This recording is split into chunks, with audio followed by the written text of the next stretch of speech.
What's up, everyone? So, me and Jenpachi are going to talk about the recent PlayStation showcase that had occurred around sometime last week. I don't remember the exact day.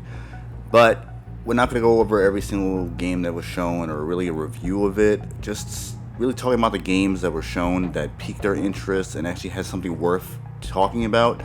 Because a lot of it was, fluff and shit that really. Bunch of CGI trailers. And some indie games, etc., etc. So, in case anyone does not know who Jenpachi is and see him in some of the other videos that me and him did on my channel, I'll let him introduce himself, and maybe you'll be interested in checking out what he has going on his channel. So, I'm gonna let him introduce himself. Hey there, thanks for having me, Revenant. For anyone who doesn't know who I am, I do animation, a lot of gaming content, digital art, things of that nature. So right now I'm working on an animated series called Augur. Episode 1 pilot is up, and I'd appreciate anyone checking it out if they have the time, or if they feel like doing it. Alright, cool. I'll leave a link to his channel in the description in case people are interested in checking him out, and I recommend you do. Anyway, so we're gonna get into a couple of games. One that we're going to start off with is probably what a lot of people are interested in, and that is Spider-Man 2. And they showed a lot because, it was a pretty lengthy trailer. Thankfully, it wasn't just, a CGI trailer and nothing else. Unfortunately, there's no release date. All we know is that it's still coming out this year, but who knows what will happen. And I'll first let you start off how you felt about what was shown. I liked several aspects of the trailer, or whatever you want to call it, the showcase, I guess. Just gameplay trailer. Whatever you want to call it. I liked it. I liked a lot of I liked a lot of things that they shown. I still have reservations about it because considering their last outing with Miles Morales, I have a lot of doubt. So we'll see how it turns out.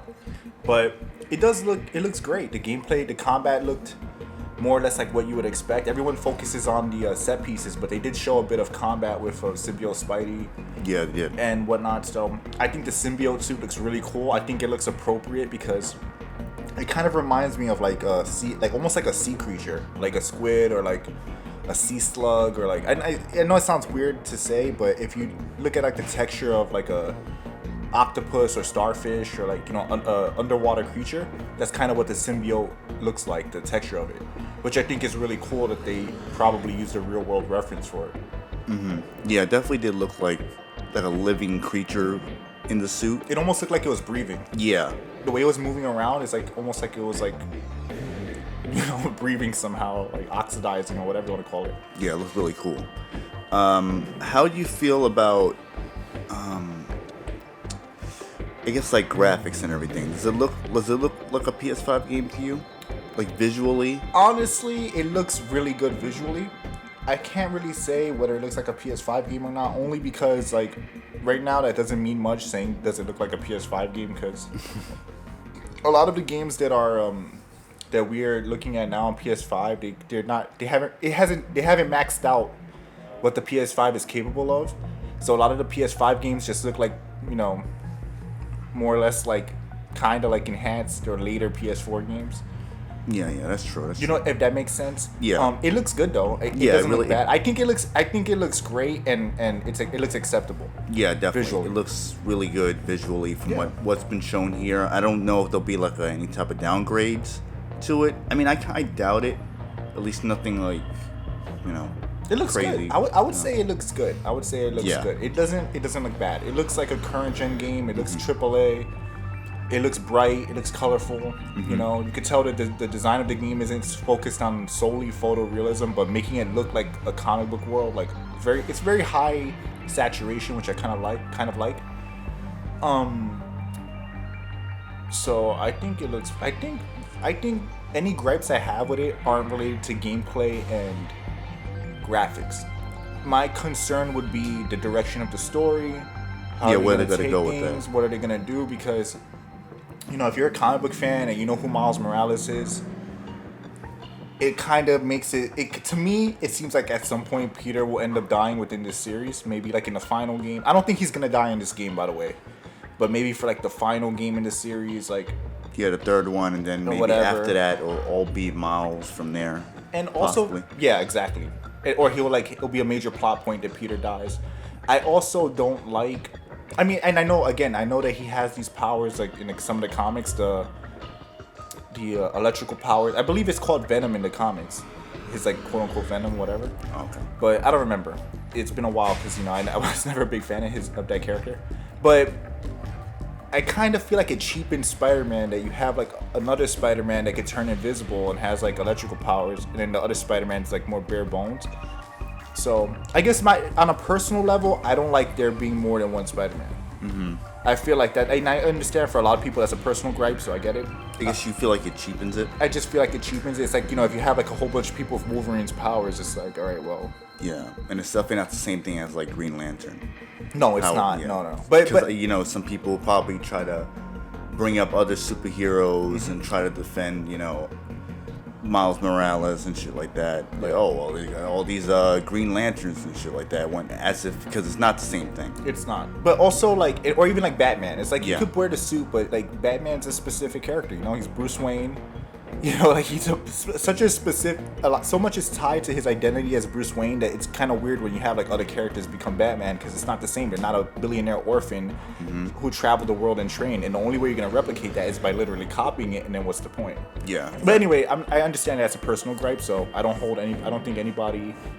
I won't hold it against anybody if they feel differently. But for me personally, I kind of just don't like how he cheapened Spider-Man. But like I said, as far as gameplay goes, I don't have a bias. I think it looks good. Yeah, so far I would say it looks It really looks good. I like the does. swinging. I like that it's in Queens actually, because we'll get to see other parts of New York. As a New Yorker myself, I think it's pretty cool. I always like being able to do that. So it looks. I can't say it looks bad, but like I said, most of my gripes are possible story related things that may or may not happen. And after Miles Morales, I was a little disappointed with some of the choices that Insomniac chose to make. Mm-hmm. Oh, before you move on, I just want to make one last point. One thing too, as far as the symbiote goes, this is a different take. So it looks like they're omitting Eddie Brock and they're focusing on like the Ultimate Green Goblin, and Ultimate Venom and Ultimate Green Goblin. So Venom's probably not an alien anymore. He's probably made on Earth, like in the Ultimate. It's like a Earth-made symbiote. Yeah. Like made it's like a bio experiment. Mm-hmm. And I think that Peter is gonna be Venom, and that he's gonna fight Peter. I think Miles will fight Peter at the end of the game and have to like beat the Venom out of him, more or less, which will lead to the end of the game where Harry gets the symbiote, and either you'll fight him at the end or that'll be like for the next game, Yeah, I agree. That's a bit of a prediction, neither here nor there, but I just wanted to add that because I probably will forget to mention that. But I think that's what they're gonna do. I think Peter will be the final boss as Venom, or like near the end of the game, and then Harry will become Venom in like the sequel, or be the true quote unquote final boss or whatever. But we'll see. Yeah, I agree with that. Alright, so one thing I wanted to actually get into was Mary Jane. She played a big part in the first game, unfortunately. And do you think she will play a big part in this game, or do you think her presence will be minimal?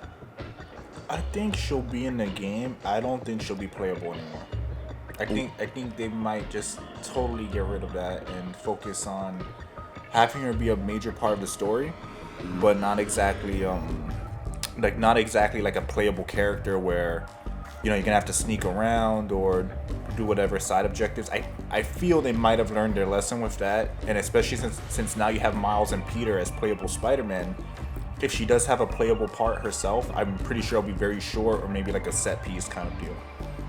Yeah, I kind of agree, but I think she will. I think they're not gonna want to have her not be playable this time. for, obvious modern day reasons, probably wanting her to feel more important to the story and kind of be like a part of the cast, kind of like the third person involved in a way. Yeah, but they could do that without her being playable. Other games have done that before. I know, but I'm saying, considering that she was playable in the first one, and you can say, because her and Miles played very similar. No, they're just walking. Yeah, they were just walking and sneaking and interacting. that type of thing. So I think they'll have her do that again in this one. Maybe reduced, I would say, but I definitely think she will be playable in this one for sure, because I don't think they're gonna try to let that go just yet. We'll see, because her part and Miles' part in the first game were not even there's you could argue they're stealth, but they're really extended what are they called, set pieces. Yeah, that's what it felt like, a set piece that just went on way too long. Yeah, it really did. And I felt like it was unnecessary. It kind of dragged the game down. Anytime when I was playing as her or even Miles, I kind of wanted to stop playing for a little while. Yeah. Because I know what I was getting myself into and it wasn't fun. I wanted to just simply play as Spider-Man. Even if I was playing as Peter Parker, I don't want to play as these people. Especially there are parts where honestly it could be just simply used as a cutscene or something else, or just not even. Or even the nonsensical storytelling. Yeah. Where I know we've talked about it before, privately in the past, but they're nonsensical. I mean, all right, the Miles one, the Miles parts in the first game, you can justify, and I get that they were trying to introduce Miles, but for example, in the part with Norman Osborn where you have to sneak into Osborn's penthouse, right? I think so, yeah. And she's like, "Oh, Peter, you can't come in here because if they see you, they'll shoot the hostages." And I'm like, but that makes no sense, because Peter will not only be more stealthy, he has access to better abilities and equipment that would allow him to sneak in there. Yeah, Spider-Man does detective work as well. But also more so, he can sneak in there. He's Spider-Man. Spider-Man's great with stealth. Yeah. He has a spider sense. And he ends up, and then if the goons do turn on him, he can still save the hostages and stop the goons if they catch him. Mary Jane can't do that. Yeah, she has none of those abilities. So I understand the developers that they want to have a reason for you to play with her and not her be a damsel. I can somewhat understand that, but at what cost? Where the characters are saying and doing nonsensical things. So again, you have to do this insane plot contrivance of why Peter can't go in there, when on surface level thinking it makes no sense. Yeah, exactly. Logically, it makes no sense. Even at the surface level, it makes no sense. So you can do that. I honestly I didn't mind the part where you're playing as her, where you're investigating Kingpin's museum or whatever. I think it was Kingpin, where she was investigating. And she was talking to the art connoisseur or whatever. Yeah, I think that's what that part of the game makes sense, because she's casually walking in there and talking to people, and I get that. Yeah. But for her to just sneak into Norman's place to collect evidence with stealth, it's why am I playing as this person who can put herself and other people in danger and is not equipped to deal with the consequences? It just didn't make sense. So again, if you have to write your story and include such contrivances for the sake of having this moment in the game, which is just inclusive bullshit, to be honest. Yeah, that's what it is. Being frank, that's why I said before, where it's they're not gonna want to let it go, where they're gonna probably force her in there again. And that being said, I get I actually don't hate the idea of playing as Mary Jane, but it has to make sense within what we're doing in the game. It shouldn't be we want her to play this stealth part. We could show that she's a badass. So you can do that and have the plot make sense. You don't have to sacrifice the writing of the game for the sake of it. And I felt like that was a low point with the writing, where I'm like, what are we doing here? It literally makes no sense. The guy who can climb on walls and hide in vents and shit, excuse my language, but they can. Don't worry about it.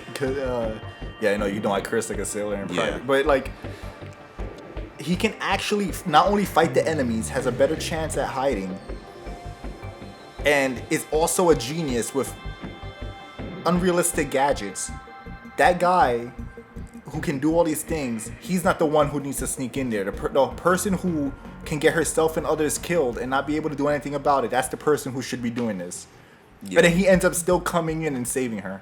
Exactly. So some people could argue that it was to show that, like, hey, they need each other and that Mary Jane, like, you can also make the argument, if you want to, like, play devil's advocate, you could say that that was purposely written to show that Mary Jane can be overconfident and she needs to know that, hey, you can't do everything. That could be a plot point if you want to go there.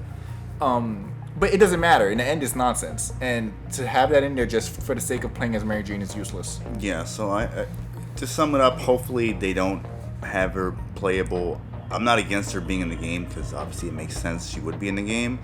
But, you know, she's stuck in train traffic the entire time, or she gets kidnapped for a good duration of the game. I'm not going to complain, but it is what it is. And also the way, and I want to mention one last thing, the way that she's written is very dislikable.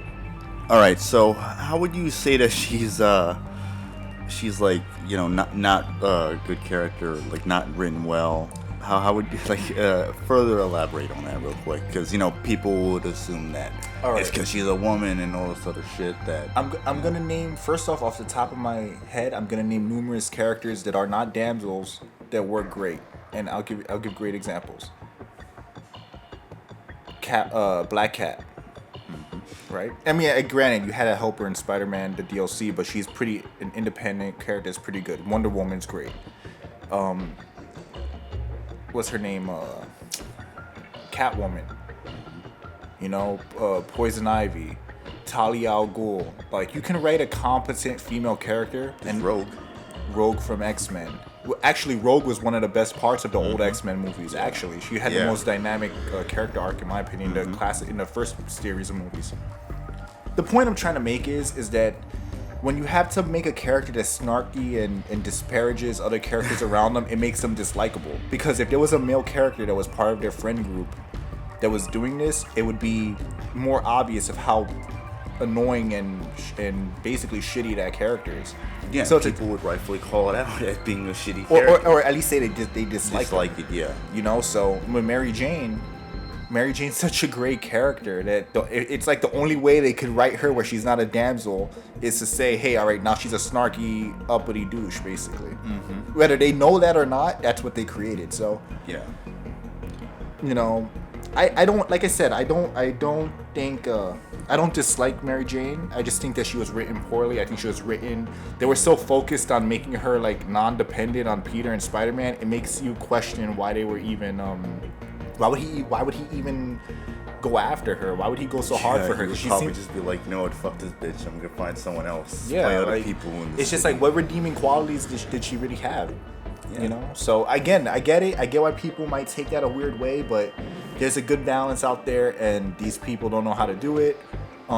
Ripley from Alien is amazing because, you know, I'm going a bit on a sidetrack here, but I feel like it's relevant. Where you look at a character like Ripley or Samus, they're badass characters, but they don't say, hey, you guys are all dumb men, blah, blah, blah. Like, they're just badass on their own. They're competent characters. And I think they don't have to put anyone down to show how competent they are. Yeah, like, you know, Mary Jane can only tell you but so many times within Spider-Man 1 that she doesn't need Peter before you're like, all right, we get it. You don't need Peter. You don't need anyone else. Like, hey, we get it. Despite you end up having to need him several times. You're an independent character. We get it. You're an independent woman. You know, like... Who don't need no man. Yeah. Like, again, it's fine that you want to make independent female characters, but when you try to shove it down the throat in such a thinly veiled way, anybody with a brain can pick up on it and it becomes obnoxious. So anyway, long story short, I think she'll come back. Yes. Hopefully they tone it down a little bit. Yeah. I'm not saying for her not to be in the game. I don't hate women. I like women can be in the game. Yeah, of course. You know, you can have a badass female character blowing up everybody. It's a video game or a movie. It doesn't have to reflect real life. But if you're going to make a dislikable character that is obnoxious, I'm not going to pretend that I like them just because they're female to avoid being called names. Yeah. That's all I'm saying. Yeah. And in short, hopefully the game ends up being good. It looks good so far, and I hope they actually have a release date. I was a little surprised they didn't. They still said it was coming out this year, but you would figure they would at least give an exact date by now. But I kind of like that they didn't, honestly.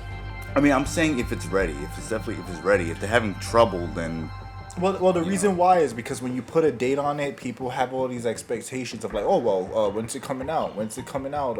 But I think one of the worst things that game companies do is that they'll announce a game before they even started developing it. That's what it seems like, yeah. Or they'll be like really early in development talking about all these features, or or make a CGI trailer that they haven't even locked down the designs of the characters, and they'll make a CGI trailer. That's like if you go back in history, if you look at like early CGI trailers, they look generally there'll be a lot of changes between that and the main game. That's true. You know, like Assassin's Creed 1, where was that crossbow at? I was actually thinking about that because we are going to get to the next thing that we're going to talk about, and that is Assassin's Creed Mirage. Yeah. So yeah, Assassin's Creed Mirage, they finally showed a trailer of spliced up gameplay for less than 2 minutes, like a minute and a half or so, and a few people that I saw, comment sections, shit like that, videos and whatnot, saying that it looks amazing. Some people saying it doesn't look amazing. I'm in agreement that it did not look amazing at all. And people are saying that it's return to form and all this, and it's like combined with Assassin's Creed 1 and Unity. And personally, I feel like if Ubisoft didn't even say that the game was supposed to be like a combination of those two games, no one would be making those comparisons. And if anyone were to make comparisons, it wouldn't be as much as people are making it out to be. Because if you actually see the gameplay and pay attention, then you'll notice that there isn't enough there to really make those comparisons. And overall, it doesn't look amazing because you have this minute and a half spliced up trailer of a game that was originally going to be a DLC for Valhalla. So it clearly has assets from the game. And now it makes sense as to why it took so long for them to make the game and delay it, because you have all these assets and they're trying to take shit out and do this Frankenstein creation of sorts with this game in hopes it doesn't crash and you ain't glitching off the map, which it probably will be, because they're trying to make this game into something that originally was not, because using these assets from this RPG game to cater to this audience that simply wants Assassin's Creed, and clearly reality is they're not going to give you that. Yeah, I don't care at all about this game at all. I care I don't care. I don't believe them. I think they're liars. I don't think that they give a crap about the direction of the series. I think all they care about is how can I make another Assassin's Creed game to make that next $60, $70 batch of packs of $70. That next batch is $60, well, $70 now probably. No, it's actually, I think on current gen it's 60, but on last gen it's 50. Okay, good. Well, so there you go. That's even more of a sign. If a greedy company like Ubisoft is gonna sell it for 50, that shit. I mean, like, look, honestly, man, they don't care about that series in the sense of they haven't in a while. And what I mean by they don't care about it is that they care that it makes the money and they can pump out games, but the direction of the story, the direction of the narrative of it, which is what the strong parts of Assassin's Creed are, and they don't care about it. So to them, it's like, how can we create a situation where we can make a bunch of Assassin's Creed games without progressing the plot as much, because it allows them to keep pumping them out. Yeah. Which is why they why they killed Desmond off in the first place, because when the story was tied to Desmond, it had to have an end, and now they see it as like, hey, we can do whatever we want. It doesn't need an end. Yeah, exactly. You can say that that's speculation on my part, but if you look at the way that they made the gameplay changes of like Origins and Odyssey, it shows you that they want to be able to just do whatever they want and have that be a main brand. Yeah. And again, I get it from a business perspective, but from a person who would actually who are playing and investing their time in it, story. It's not a good investment, because you're gonna get nothing. It's like a big pile of nothing. Yeah, you basically start losing fans, and now you're trying to get people to come back, but they're not really committing to the idea of really bringing it back to where it needs to be, because they're just reusing shit, and they're gonna go back to the RPG shit for sure, because they can't help themselves, and the story isn't gonna go anywhere. They're just gonna keep finding a way to keep it going, so there's not gonna really be any real conclusion. And the character you're playing as in this game, apparently he's an enemy that you gotta fight. I don't know if he's the final boss or not in Valhalla, but he's like the final. He's like one of the main enemies that you have to fight. Who I guess I don't know if he was corrupted or something, or what the context was.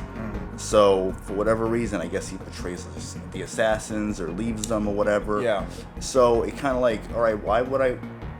It's like kind of like you already know, at least for the people who finished Valhalla, Does it matter? It's people. like non-canon or something. Yeah, exactly. It's kind of like Crisis Core in a way, Final Fantasy. Yeah. Where you play as Zack, you kind of already know what happened with him, but instead there's more to it. And with that being said, it's not to say that the in-game world won't have its own narrative. So what I mean is the world within the Animus, will indeed have a narrative that progresses over the course of the game, but the greater consequences aren't there.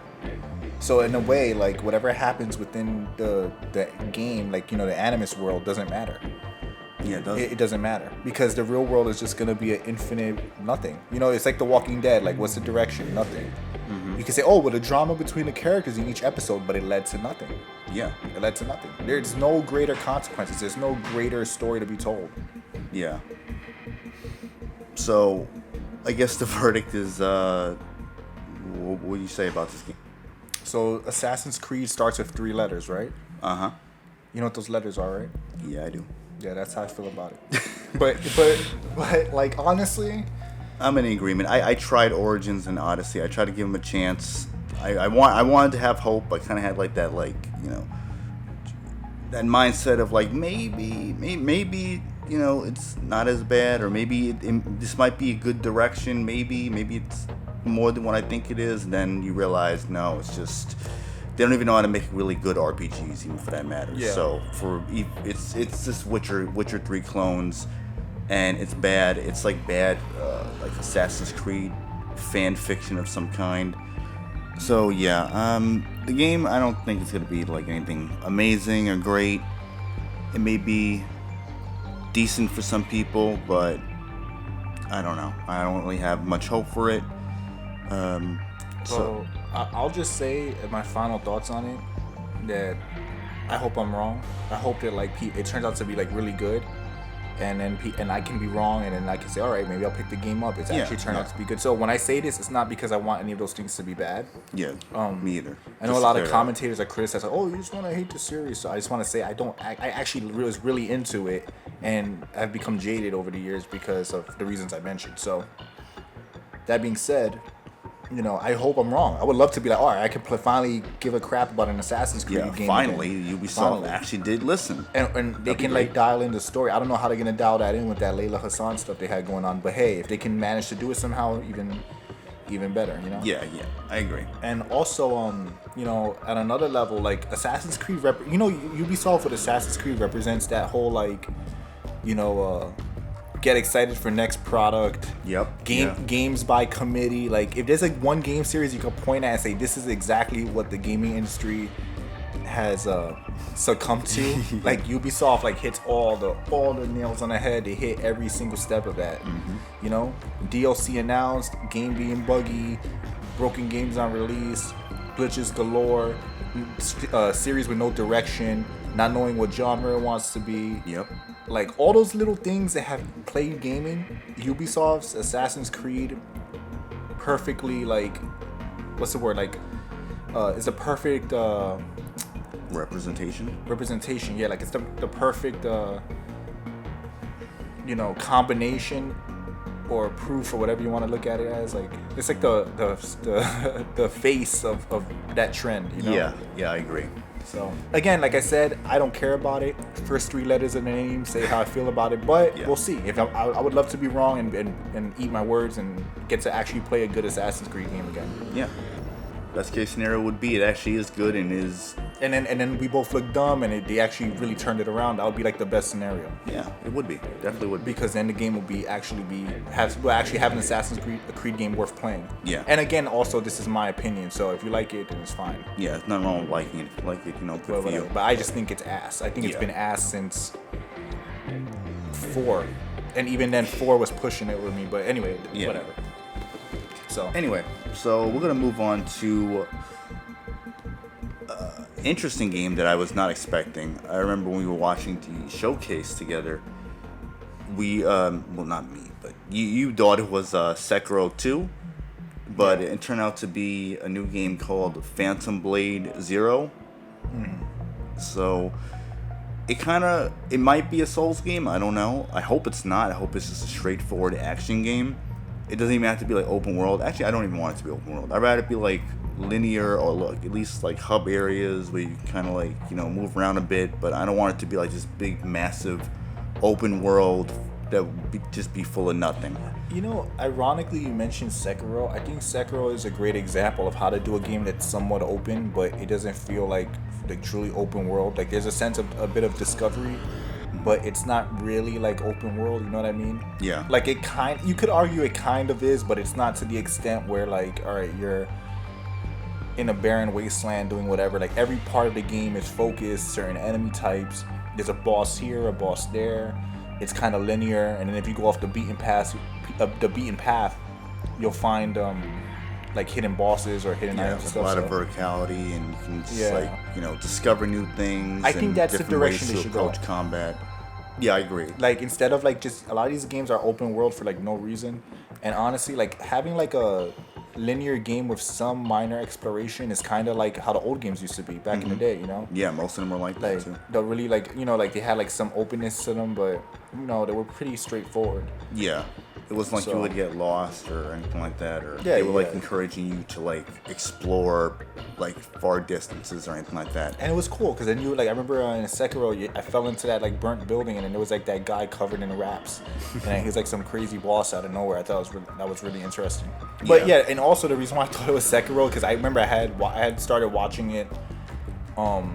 I didn't see the intro, so I just saw the gameplay. Like, the developer and the publisher. Yeah, I had only seen all I saw was the first thing I saw was him using the grappling thing, and then Yeah. so I assumed it could have been a Sekiro too, and then I heard them say something in the trailer about the West or something, so I was like, all right. I remember one of the endings in Sekiro they had talked about going to the West or something like that. So. But anyway, I think it looks good. I hope it's not a Souls game either. Yeah, I heard it was being worked on for about a year now. Yeah, and it looks like So it looks pretty good. Yeah, Like, and polished. for a game that's been allegedly been worked on for a year, it looks really good. And it does show you that you can have these like highly detailed graphics, but then at the same time have very stylized gameplay that isn't restricted due to the graphics or the art style. Or like realism. Yeah, or realism, Yeah. because a lot of like people try to make it seem like it can only be done one way or whatever, but here it's like it looked really good. It looks like it would be on PS5 or Xbox. I don't know if it's exclusive or not. I mean, Yeah. most of the games he was showing at the showcase were like multi-plat. Well, I think the lighting Yeah. really had played a huge factor in that, because lighting can really make a game look a lot better or worse. Yeah. So the dark lighting, I will know more when we see those models in like bright light with like the Like different locations. light sources directly on their faces. You'll really know what the graphics like really look like. Yeah. Because trust me, like you'll be surprised how much just lighting alone will Make a big difference. take a game to another level. Yeah, it's true. But that being said, like it does look decent. It looks good. I'm gonna hold reservations because again, from what I understand, it's developed by a Chinese company, I think so.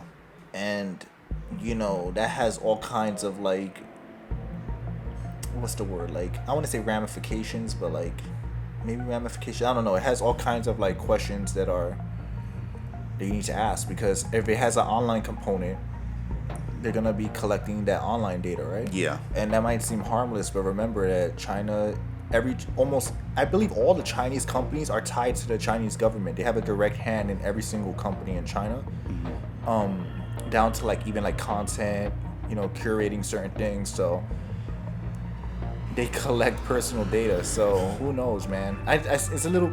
It sounds a little conspiracy, but it's something that if you care about that kind of thing, you should take into account. Yeah, maybe look it up. See for yourself, or it's possible. Because remember, it's a thing where you're playing the game, and like, yeah, if it has no like online component, then fine. But if it says like, hey, we use your data to help enhance the service of our service or the game or whatever, you should really think about it. If you care about that kind of thing. Yeah, if you don't, then whatever. Yeah. But you should keep that in mind with any Chinese company that's like an actual homeland Chinese whatever company or organization, that they're definitely tied to the Chinese government, and like I said, like they harvest data. Yeah. So one thing I also wanted to mention about the game was that if you notice that they did show female characters that look like women, and I don't know if you noticed some of the games that they were showing by obvious, non-Western. By Western studios, more than likely. A lot of the females looked kind of, chopped or just Blocky. yeah, blocky, like cement face type Bigfoot. of yeah. Yeah, Bigfoot. look, yeah. The missing link. Like that EA game, that first person magic whatever the fuck kind of game, I forget what it's called. But yeah, if you saw some of the women there, then you know what I'm talking about. So it's kind of funny because you see that pattern occur a lot, and then the disconnect between like Japanese audiences and Japanese studios and Western studios. Right? yeah, exactly. I don't know. Or even like the Korean or Chinese studios where it seems like they're not, for whatever reason, they don't seem afraid to have a woman look feminine or show you how their body looks or even the shape and all that. You're not seeing people looking flat chested or dieseled for like no reason. And I think that there's I mean, it's like easy to say that it's an agenda, which I agree with. I think that's true, but I think there's a bit more going on there. I think it just shows the psychology of the developers themselves, of what they're doing, like what kind of values they have, where they grow up. So you see like the kind of values that exist in the East are very different than the West. yes, I agree. And I think that's the major reason. I mean, it's also because like woke crap, like ESG and stuff of course. like that. That's but really I think, happening a lot within like the West and even like like Europe and places like but that. I think like deeper than that, it's not just the ESG. I think that it's just like culturally, like people are growing up with like very different values in the West, and it just reflects in what the companies are making, right? Yeah. You know what I'm saying? Like, I mean, there's like, you can look at a whole bunch of examples of that. So I'm not denying it, because I think a lot of it has to do with like ESG and all that stuff or whatever.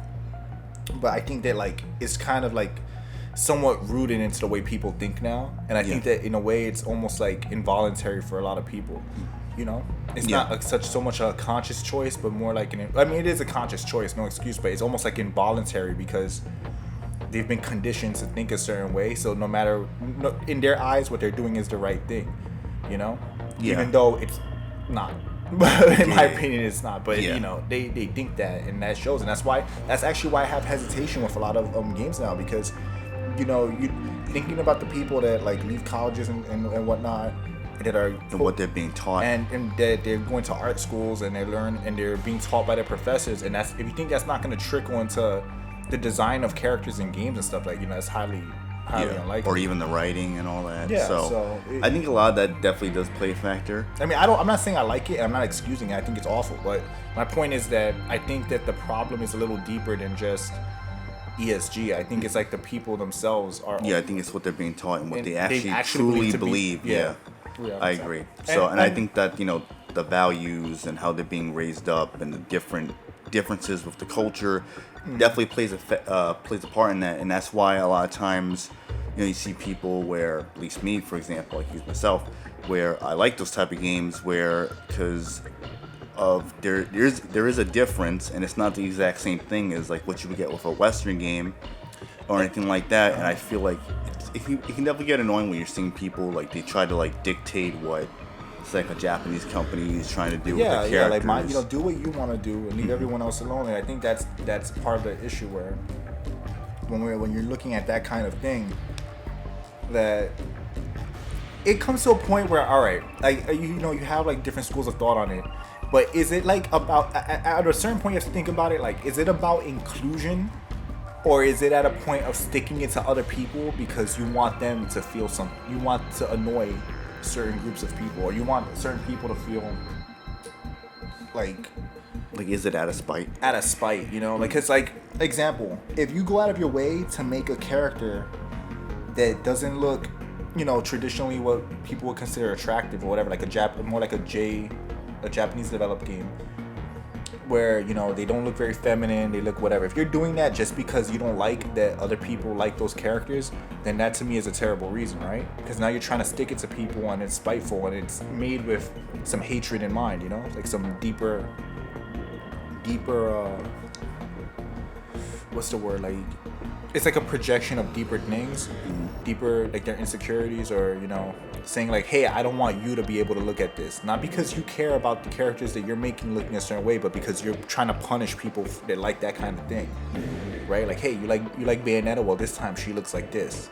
Yeah, this time she gained 50 pounds. Yeah, or whatever. But then at the same time, if somebody wants to make a character like, oh, like this woman's a power lifter and she's like strong as crap, and that's what her character is, then go, by all means, there's nothing wrong with that. So you have to look at it well, I try to look at it like, is it out of spite, or is it because you actually genuinely are trying to make a character that you personally enjoy, right? Because ultimately that's what you're doing when you make art. Yeah. You're trying to make things that you think are cool, that you think other people may like. And if you're not doing that, then what are you trying to do?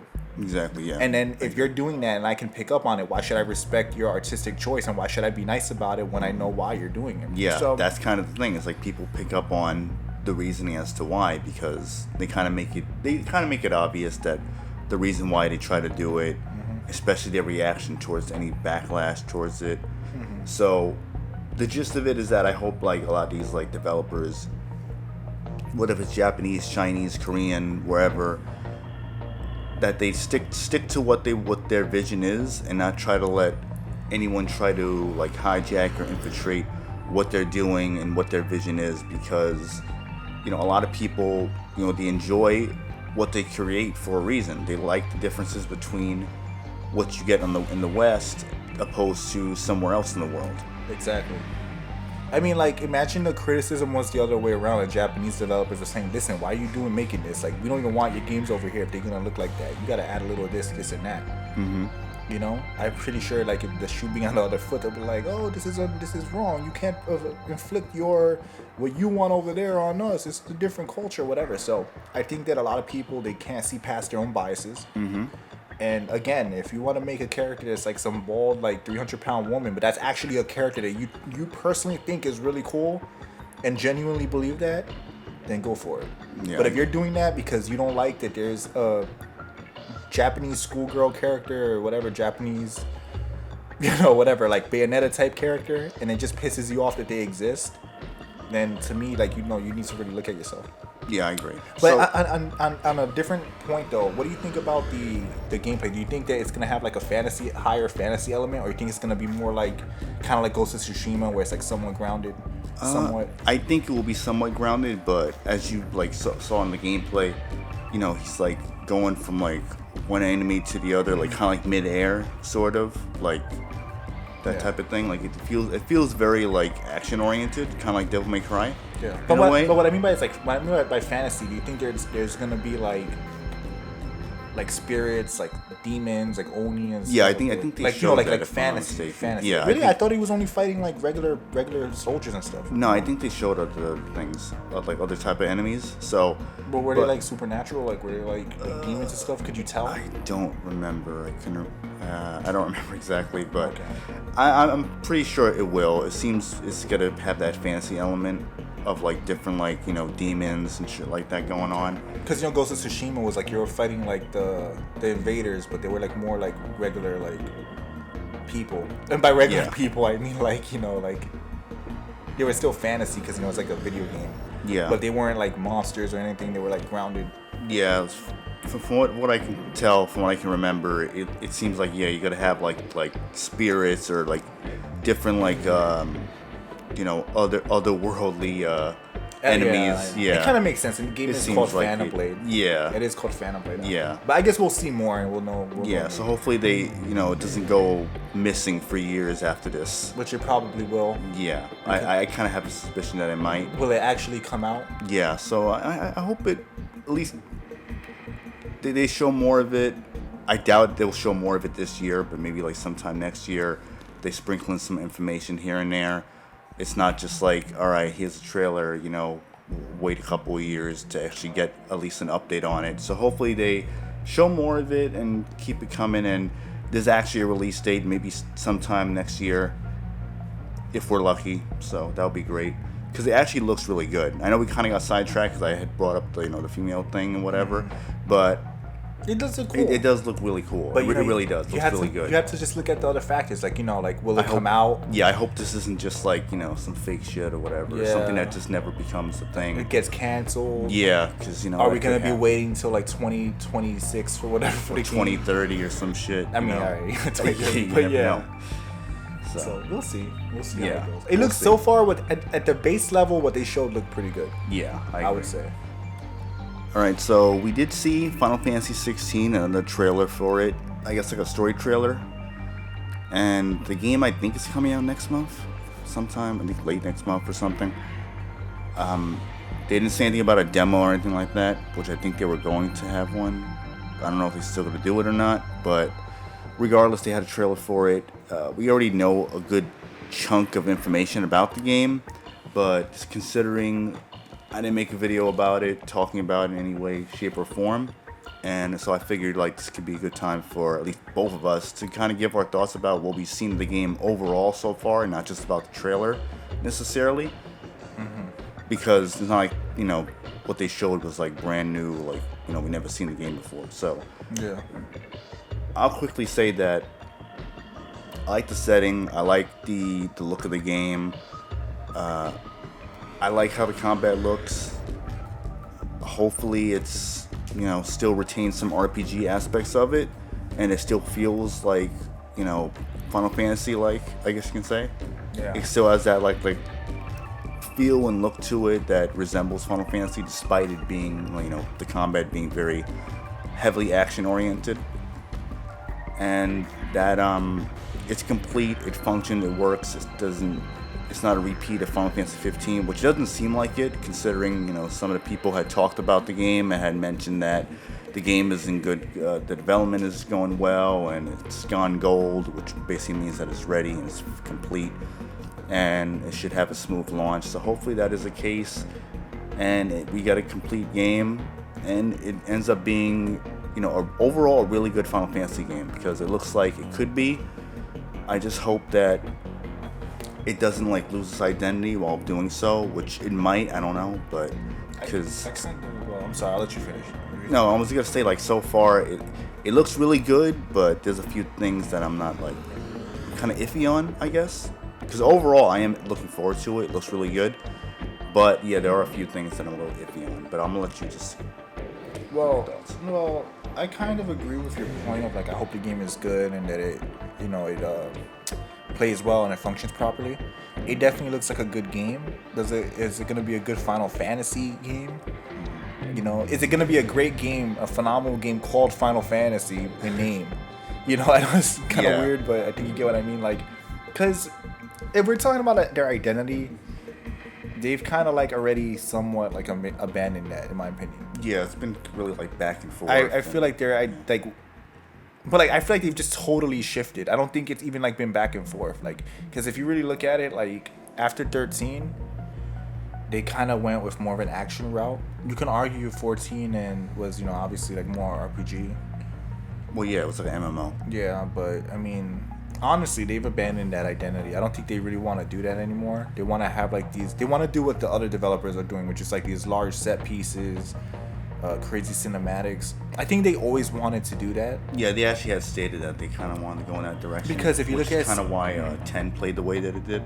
And if you look at 7 and 8, 7 and 8, they had those cutscenes where they kind of the CGI cutscenes kind of showed what they were really trying to go for. Mm-hmm. You look at their super moves and how over the top they were in those games, the limit breaks and whatnot. Yeah, and I think they even said that they were turn based because of the limitations of the hardware at the time. Yeah.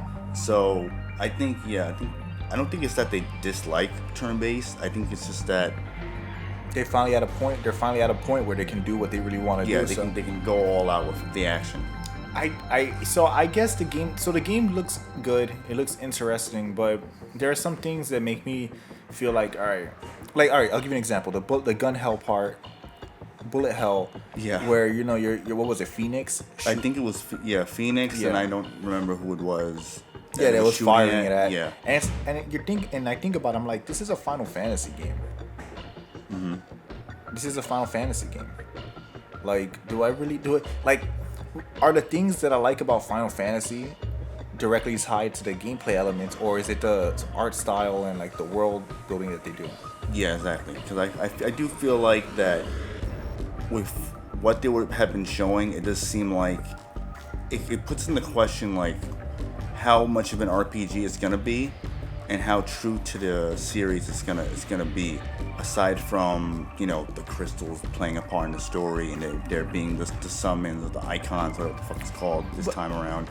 But even the players, even what the players do, because think about it, right? Like a player of the game, a lot of times, I notice with a lot of JRPGs, it's not so much the gameplay elements of it being an RPG, like building a character, grinding, equipping items. A lot of people like the Japanese anime aesthetic of the game, which is why a lot of people that like JRPGs won't play. I'm not generalizing everyone. I'm just saying a lot of the ones that I've spoken to, personally, that they don't really play those games because they don't have that appeal, right? Like, for example, they won't play like a Western RPG because the characters look more grounded, or blah blah blah, or they won't play like a Dungeons and Dragons, more Dungeons and Dragons style like RPG or whatever. They'll stick to the JRPGs because they like the anime element. Yeah. Because in a way, when you play a game like Star Ocean, or when you play a game like Tales, you're getting an anime game. You're playing. You're basically playing like a full season of an anime. Yeah, exactly. And there's nothing wrong with liking that, but then like how much of the fan base like the Final Fantasy aesthetics, like the summons, the way the world looks and stuff, versus the actual nitty gritty of playing the RPG elements. So, in my opinion, I feel like they should either just go full on action, or abandon the RPG, and just totally abandon it, and then they can really go crazy with the combat and stuff, and the world and the Final Fantasy world, or they can go more the straight on RPG route. And it can still be an action game, but your RPG stats matter, right? So, in my opinion, I think that they should look at it more like from a Dark Souls route. I'm not saying it should play like a Souls game, but more so if you look at how, things like your stats really play a big factor in the gameplay.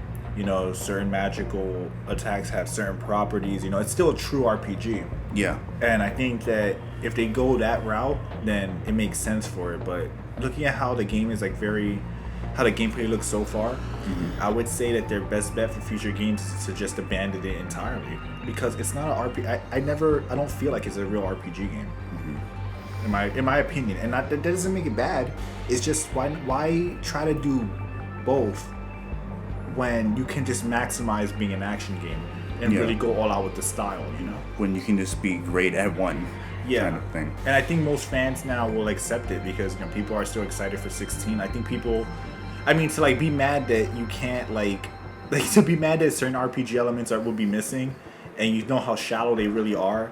Like, for example, 15 with magic. Like, you can't really call that magic. Man. Yeah, that was caused a lot of problems, but yeah, so I would say a few things that do bother me. And by the way, I'm sorry. Before you finish, I just want to say that the game does look good. I'm not saying it looks bad. I'm just saying, as far as a Final Fantasy game, it doesn't seem like a Final Fantasy game to me. But if they're gonna do this, they might as well go full action, because then they can focus on the animations, the way attacks connect with larger enemies, because it will be an action game, as opposed to being an RPG where it's calculating how much damage you're doing or whatever, and that makes the animations suffer as a result. Yeah, but a few things that do bother me. You only control the main character, Clive, and you give commands to your party. You don't take full control of the people in your party, say Final Fantasy VII Remake or other older Final Fantasy games, or other games where you have a party like Tales or whatever, or Star Ocean. So that does bother me a bit, because it would have been kind of cool where, imagine if you're switching back and forth between characters, doing combos and things like that, and doing different spells and all that. But it is what it is. Considering for what you are able to do, the control that they do give you in the game, it does look good. It looks great. It looks great so far. I will not deny that the game looks fun and it could potentially be really good. Yeah. I'm just saying that generally, it just kind of feels like it's hurting them more than helping them. That's all. No, I agree. I get what you're saying with that. But another thing is and I get what you're saying with the party members, where it's like, think about that aspect. You can't switch between your party members. It just makes it feel less and less like the series should. Yeah, it kind of feels like an action game where you're having like AI one people guy, with you. Yeah, exactly. So to me, and that was a problem people did have with 15. So I am a little curious that if that's the same criticism 16 will get, because some people do like to pick favorites because it's the same team that was working on 14. And 14 is beloved by a lot of people. Where 15, you kind of had more of like an unknown team, and even the fucking guy who even was working, the main guy working on it, I can't remember his name, he's not even there anymore. So it does put into questions, kind of like people giving certain games a pass to others just because of who's associated with it, if you know what I mean. And I not only do I agree with that, but I'll add something even further. It goes back to one of the early points I made. Why would somebody really love like 12 or 14, right? Like, you ask yourself, is it because of the gameplay? Is it because like they really like 14's like battle systems or whatnot? Was it because they like the aesthetics of like the way the enemies were designed? Like, to me, that should be a criteria with how we look at like these games, because Final Fantasy honestly is all over the place in terms of what the games offer you. That's true, yeah. So if we're looking at, like, I could say like 8, like for example, 8 is one of my favorite ones. I would argue it's my favorite one. I would say it is, like, off the top of my head, it's my favorite one. I like 4 a lot as well. But the things I like about 8 aren't necessarily like the RPG elements, right? Yeah. Like, I like them, but like, really what I personally like is like, I like the design of the characters. I like the kind of abstract aspects of the story.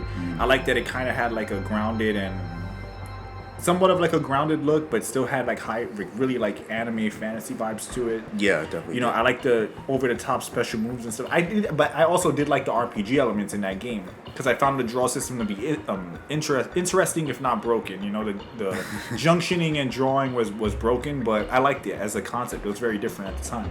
Yeah, it definitely set itself apart. Yeah, and I like that game. I know a lot of people don't like it, but I like that game. Yeah. But I also like 4.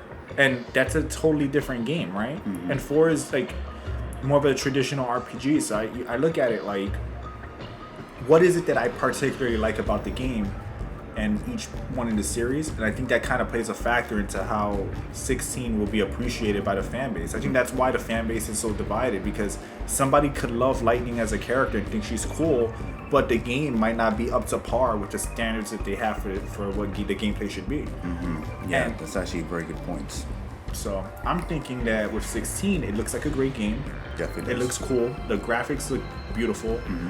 I like the design of characters. I like that it kind of looks like the fantasy thing, but just a little darker. Yeah, like a dark fantasy. Dark, yeah. It has like a medievalish look to it, but it's like dark, So it kind of doesn't look like cartoony, but it also doesn't look like too grounded and gritty. It's like a good balance. Yeah, it definitely does. And the special moves are cool as hell, like from what we've seen. So I'm sure it'll be good. I'm mentioning these points because I feel like they need to focus the series, because they're gonna just hold themselves back. That's my point. Like, imagine what the animations could be like if they didn't have to worry about like calculating, RPG elements, like whatever, Yeah. Well, I mean, the last thing I actually wanted to bring up that I don't like about. And one last thing, sorry, I just want to get this off my chest because it relates to it. And also the feedback of when you're attacking enemies. One of the cool things about Dragon's Dogma is like you're climbing for example, you're climbing a Cyclops and you're like stabbing him and stuff. Even though it's an RPG, there's like a really nice feedback between hitting an enemy. Yeah, that game has real good feedback as far as like when you hit an enemy, even no matter the size. I mean, yeah, you still have some like, where you're hitting them and you're slashing the ankles and shit and they're not really reacting. But for the most part, that game in particular has like really good like feedback as far as like when you're hitting. Yeah, like some of the bigger enemies won't fully react, but even then they'll like their body parts will like quake and stuff, like implying that they're being hit. Like it feels like you're hitting something. Yeah. And then like if you play like a Souls game, most of the Souls, even the clones, despite being an RPG, when you smack somebody, they really react to the strikes. And that's something that if they kind of abandon some of the RPG stuff that they're doing now, they can actually go into depth with. Yeah. And make look better. So when you're fighting a huge colossal boss, maybe it's not an RPG, but now you're bashing him and he's like really reacting to your hits or whatever. I think that's the way to go because that seems like that's what they want to do anyway. Yeah, it does. But the last part I wanted to mention that I didn't like, that I don't like actually, because I doubt they'll change it, is I believe the game does have difficulty settings like normal, easy, hard. I don't know if they said they have a story option, which is much easier, obviously a much easier difficulty. But that's to get that review. Yeah, exactly. But that's the journalist part. But you have get them good reviews. Yeah, journalist mode. They'll be able to finish the game. Yeah, exactly. And they have accessories where you equip them, and it makes the game far easier. Where you equip something, you automatically dodge an attack, or I think there's something where like you press where you press the button to attack, you can like instantly do a combo, shit like that I don't like, because if you're making, first of all, you have difficulty options, then what's the point of adding accessories that will then make the game even easier? Because it defeats the purpose of, one, having difficulty options, but two, also removes any real purpose of you going so far into creating a combat system that plays the way that it does, and having all these different properties and shit like that going on within the game with all these mechanics. Then it takes away from it, because now you're including something that I think they even said themselves that it's for people who aren't used to those games, who don't like those type of games or whatever.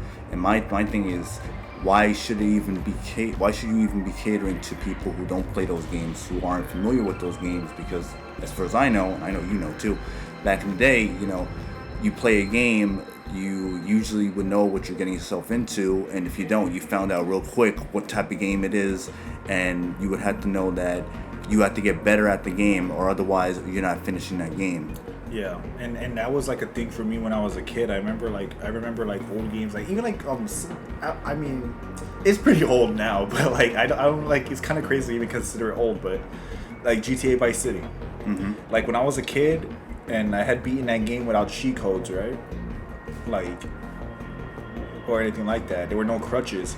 Like, it was like you were stuck on a mission. You had to drive your ass back. Like, you could argue, all right, yes, it's not quality of life for sure. Definitely not. But like, hey, like you had to get good, because like the consequences of failing a mission weren't only that you failed, but now you had to drive back to the location. Yeah, go all the way back. Had to skip the cutscene or watch it. Then you probably had to drive to another location. Yep.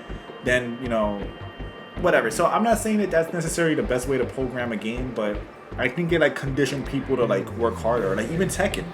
Like Tekken, I'm a huge Tekken fan, and like it's like since 6, every Tekken game seems to like get a little bit more, I wouldn't say watered down. Casualized to the point where like what made Tekken have its identity and stand out is like slowly like being phased out, So at what point is it like what's the point? You keep adding all these different crutches for something. For people. And it's like, and you have to understand that Tekken was exactly. And Tekken was a popular game. For example, Rage Arts, right? Like, yes, you can block Rage Arts, right? So I'm not saying that they're like that OP, but they are annoying. They are indeed a crutch, right? Like, people can say it, because, with Rage Arts, a lot of hardcore players will say they don't care, it doesn't matter. But it doesn't add anything to the game. It doesn't. You have to watch like a 30-second cutscene if they do it. Yeah, and if anything, it's like kind of like a get out of jail free card. It's get out of jail free card. Granted, a good player will block it and make you pay for it, but it doesn't add to the series. It doesn't incentivize you getting better. It's like, all right, my health is at a certain point. I'm gonna wait till they hit me, and I'm gonna do my rage art. They better hope that they have more than half their health bar. And then me as a player, that I'm not saying I'm a good player, but like let's say I was like a great player. I acknowledge that, all right, this person has a rage art and my health is below half, so I'm going to bait him to do it and then counter him. But even though you can counter play against it, it doesn't mean that it helps the series or make it good. Yeah, exactly. And I feel like that's the case with Final Fantasy, where, again, those are symptoms of players not being able to be good at RPGs. So yeah, it makes them want to get better at it, and incentivize them to want to be better and to learn the game. If you incorporate something that you can just equip something that will make the game far easier, then what would it really matter for you to even want to get better at it? Yeah. To learn the game, because how many times do you hear like reviews where they complain about the combat or something and they're saying shit that makes no sense, because if you actually learn the game or understand the game or equip different weapons or different things like that, then you would actually understand the game, and it wouldn't be this like, you wouldn't be hearing people say something like it's the combat is shallow, you know, there's no I never found any real reason to equip any new weapon because all I can do is just spam the attack button or whatever. Like going back to Final Fantasy VIII, which is a great example, right? Like, to what you're saying, Final Fantasy VIII, you can abuse the junction system and abuse the draw system to do like insane things in the game and make it super easy, right? So you can argue, oh, that game is broken or whatever, but how many people can capitalize it on being broken? How many people understand the game enough to do that, right? So I guess in the way that it relates to this is that you water down a game enough to be for everyone, and then it loses any like satisfaction you really get from playing the game. It becomes like, all right, I consumed Final Fantasy 16, on to the next thing. It's like there's no skill barrier. There's no like, hey, I'm gonna get better at the game and like win or perform at a high level because it's so easy, or it becomes like so straightforward that it's like once you're done with it, there's no reason to keep playing. And people are going to find that with fighting games, the more crutches there are in the game, the more it feels pointless to get better at the game, you know? Yeah, exactly. So, and if it's pointless to get better at the game, then it becomes like any other game. A game, like a fighting game, which could have like a lot of longevity, or a Final Fantasy game where you're discovering all the mechanics for different playthroughs, they're not going to have that replayability because, again, you're experiencing everything all at once. Yeah, so overall, I guess we can be in agreement that 16 looks really good. It looks good. It looks good. And hopefully, you know, it ends up being a really good game, and it still retains the identity of the series, or at least whatever that may end up being to people. And it's actually, you know, a really good, successful game. It's complete. It's not broken. It's not going to shoehorn DLC because the story isn't complete. It seems like it had a good development cycle where they weren't switching people back and forth and whatnot. So, and hopefully it has a reason to replay it. Like, you know, there's like depth in different ways you can play the game and whatnot. Yeah. So the last thing, which shouldn't take too long, is Dragon's Dogma 2. Yeah. So I think it looks pretty good. You know.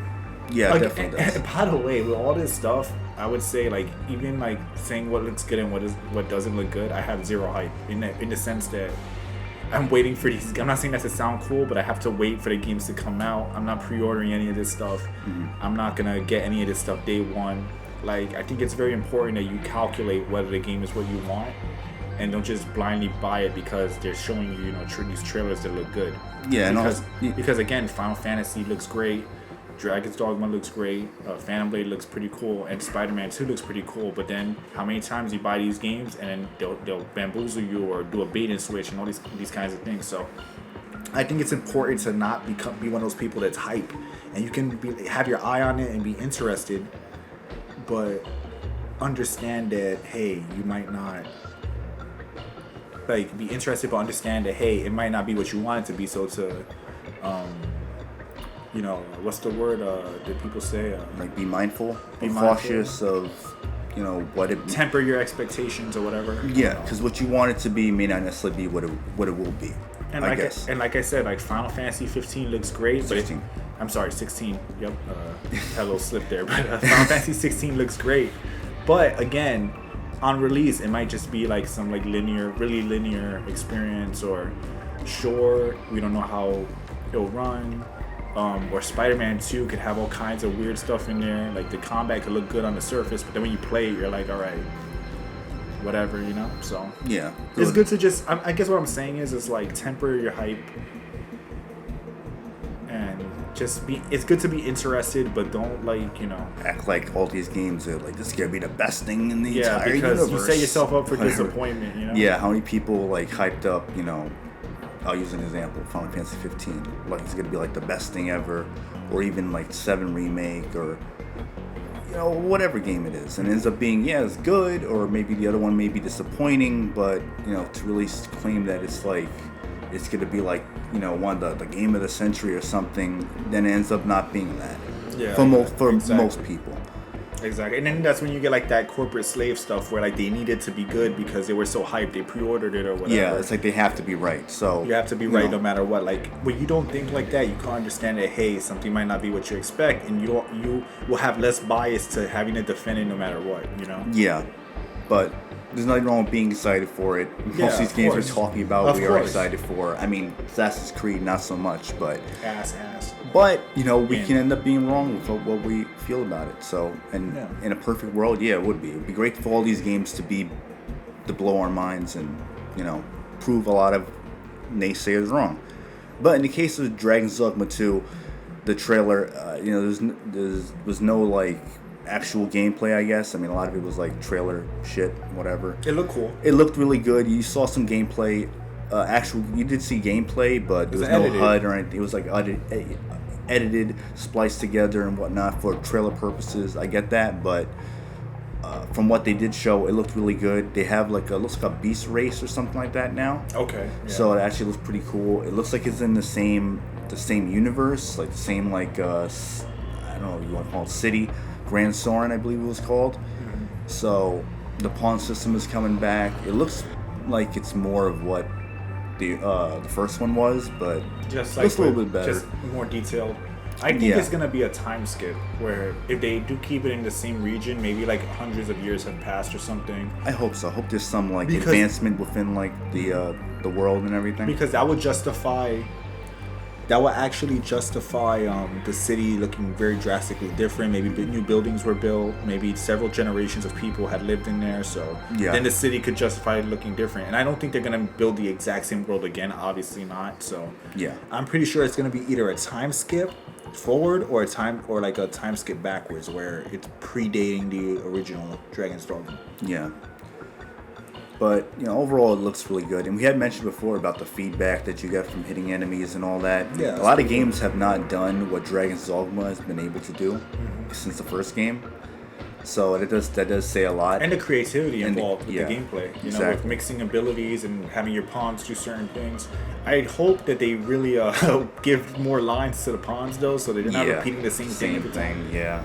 Or maybe have like more variants of voices. Mm-hmm. So if you have a character, you can have different voices for the pawns, a lot more. Mm-hmm. And then if they are the same voice, they'll have like 7 or 8 ways to say the same thing, or possibly more. That way, you're not hearing like the exact same line. Yeah. Especially if you're in the area. Like if you're in an area with water and you're gonna be in that area for a while, it makes no sense for them to keep repeating the thing about the water. Yeah, exactly. Yeah. Whatever. So hopefully they work on that.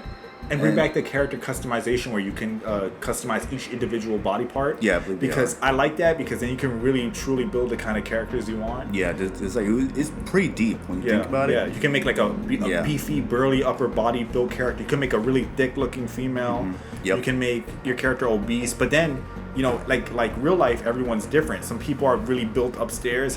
They skip leg day. Some people have like really decent like quads and hams, but they don't work their upper body as much. So it's really cool because you can build a character that has a truly unique body type. Yeah. And I mean, it seems minor, but it really gives more personality because, it kind of makes them seem like they have their own like lifestyles. Yeah. As opposed to being like a generic, this is the buff dude, this is the tall dude, this is the obese dude or whatever. You can like customize. Yeah, mix and match, and it does play into your stats, so I actually like that. So hopefully a lot of those things do return, and I would assume it will. And I don't think they mentioned a release date for it, but I think that's a good thing though. Yeah. I think that when people often get mad about release dates not being, them showing games not having release dates, or like, oh, where the hell this game is at or whatever. And it's like I said before, where I think that it's okay for a game to take a while to come out if the game is in working order and they're giving you like a real release date.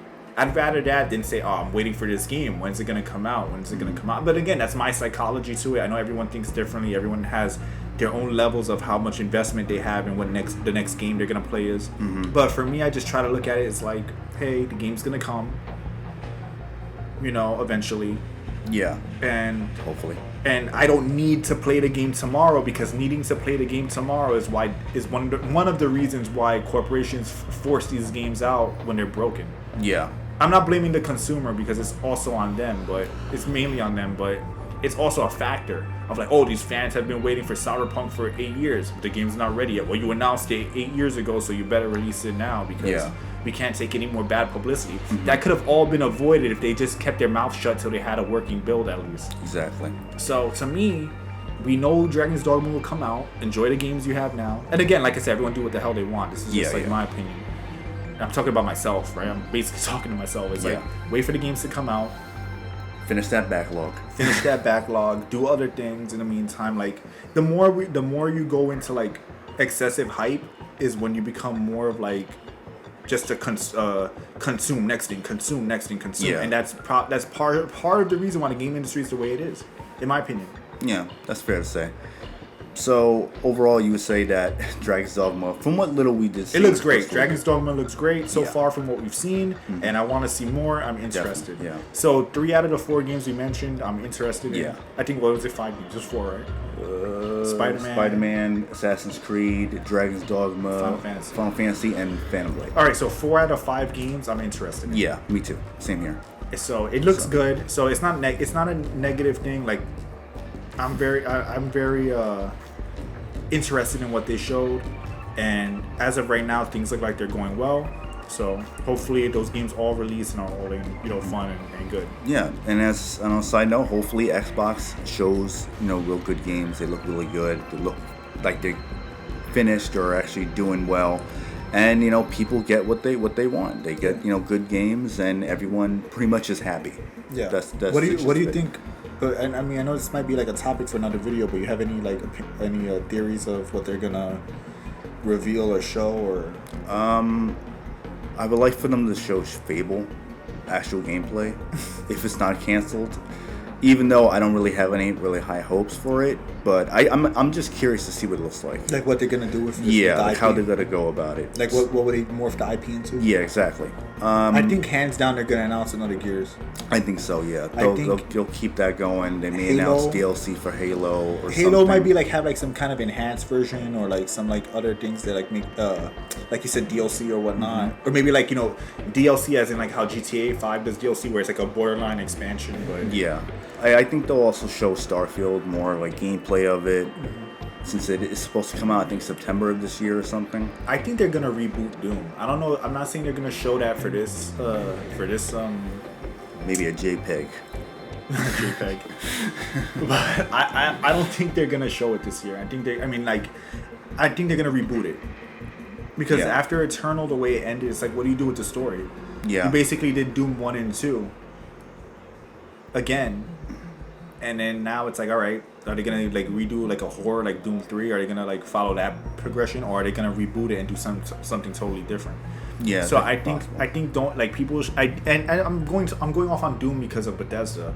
Yeah. But like, if they make another Doom game, I think that the important thing is that people understand it likely won't be a sequel to Eternal. I think you're gonna get like a new Doom Slayer, but you know what that means? Like it's the Doom Slayer, but like a different version of him. Blah, blah, blah. Yeah, so I think they're gonna do that. I think they're gonna show Gears of War and stuff. I'm sure they will. If not show anything, they'll probably talk about it or show something of it, or give people an idea that at least they're working on it. But who knows? I don't know. Are you think they're gonna make Fable like a Souls game? Nah, I don't think so. I think it's gonna be simplified. Fable was kind of simplified. Was already kind of simplified, considering. They should go to Zelda route. Yeah, I mean, you know what? They probably will actually do that. I'm sure they probably will. Because Fable on the original Fable game kind of reminded me of like Zelda on N64. It kind of reminded me of like Ocarina of Time and it actually had got like detail, like similar. It's not the same, but it's like similarities. Yeah. But imagine though what the potential could be. Like, all right, you have a Fable game that's like kind of like Breath of the Wild or Tears of the Kingdom, but maybe with like a different art style, better graphics. You could like Tears of the Kingdom, I get it. It has an art style, but those graphics are very dated. At least a stable frame rate. Like again, it's okay to like those games, and I'm sure they're fun.